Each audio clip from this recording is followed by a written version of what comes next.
2020 has been an isolating year for all of us, and for those who are lonely and vulnerable, finding love online during a pandemic probably sounds like an answered prayer until you realize you've been had. And for the women I sat down with, they did not have that epiphany until they were already invested in more ways than one. I stopped looking for love a long time ago because they say if you look for it, you won't find it. So I don't look for it. They say love comes looking for you when you least expect it. Inside these four walls, small trinkets and ethereal scenes serve as reminders to Dawn Austin that it is out there. I love reaching out to people and making connections. But new romantic connections during a pandemic are few and far between.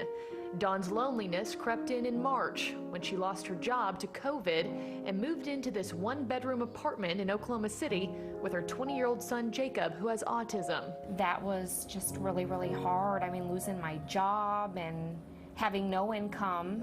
So when LinkedIn lit up her phone on June 18th with what was surely a career opportunity, she eagerly opened the app. It was on a Saturday morning and I got a notification.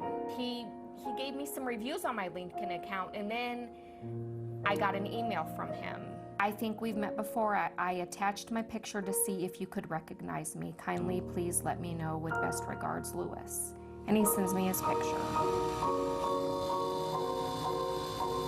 A picture is worth 1,000 words, and even more when it ignites an online love. He claimed to be Lewis Thompson, a Romanian man living in Beverly Hills who quickly courted her, feeding Dawn compliments, love notes, and promises of travel and adventure. He was my prince. I called him my prince. I said, "You're my prince. Everything that I prayed for." He sent me pictures of his son Lucas, sent me pictures of what he did with his job. He said he was an underwater welder. And all of these pictures, I mean, it was so real. For weeks, the two exchanged photos, messages, even a few phone calls. He claimed that welding had him on a job in the Mediterranean, but they planned to meet when he returned back home. If he was going to come to Oklahoma and it was going to work out and he was going to marry me, I was going to go. The honeymoon phase coming to a halt when Lewis broke the news that his oil rig had allegedly exploded, landing him bedridden in the hospital, not only with injuries, but also COVID-19. Claiming to be in desperate need of a ventilator with no way back to the States. He sent me banking information, which was a routing number. It had his password. And he was like, "I need you to get into this bank account for me." And he wanted me to transfer $60,000 from his bank account to my bank account to send to him so he could get a private flight home. Dawn now realizes she was a pawn in Lewis' game, convinced he was using her to wire him money from a real account belonging to someone else. Thankfully, the only thing she lost was time. Not everyone, however, is that fortunate.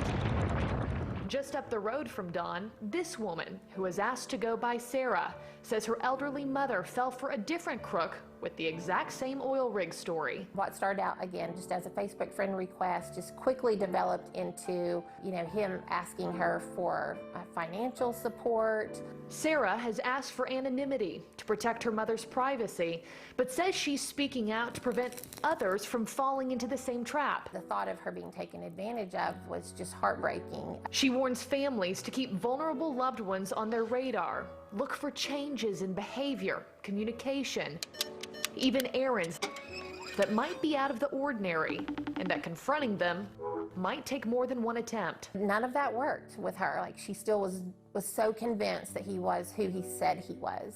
The family eventually finding help and resources through AARP's Elder Watch Hotline. We felt like we were the only family going through this because it's not something that you want to talk about. And we certainly never wanted to embarrass her. And Dawn and Sarah far from alone. The Federal Trade Commission says that it has had 12,000 romance scams reported in the first 2 quarters of 2020. Last year, Americans lost $201 million to the fraud.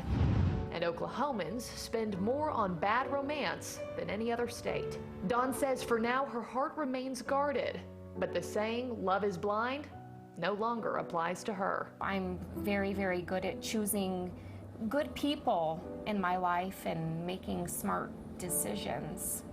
I never thought that I would have been that person.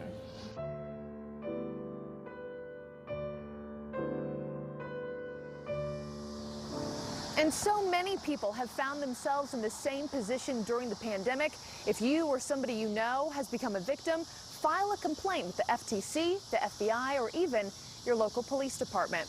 Reporting in Dallas, Marky Martin, NewsNation.